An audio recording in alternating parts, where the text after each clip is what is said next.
પાદરા તાલુકાના કુરાલ સ્થિત શ્રી પ્રદેશ જ્યોતિ વિદ્યા મંદિર ખાતે દર વર્ષની જેમ આ વર્ષે પણ એન્યુઅલ ડે કાર્યક્રમનું ભવ્ય આયોજન કરવામાં આવ્યું હતું।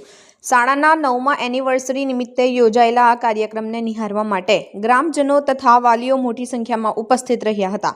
કાર્યક્રમ દરમિયાન વિદ્યાર્થીઓ દ્વારા સાંસ્કૃતિક નૃત્ય, દેશભક્તિ ગીતો, નાટિકા સહિત વિવિધ રંગારંગ રજૂઆતો કરવામાં આવી હતી, જેને ઉપસ્થિત મહેમાનો અને દર્શકો તરફથી જોરદાર તાળીઓ સાથે વધાવ્યો મળ્યો હતો। આ અવસરે સારા પરિવાર દ્વારા પ્રતિભાશાળી વિદ્યાર્થીઓને સન્માનિત કરવામાં આવ્યા હતા, તેમજ શિક્ષકોના માર્ગદર્શન અને વિદ્યાર્થીઓના ઉત્સાહની વિશેષ પ્રશંસા કરવામાં આવી હતી। સમગ્ર કાર્યક્રમ ઉત્સવમય વાતાવરણમાં સફળતાપૂર્વક સંપન્ન થયો હતો।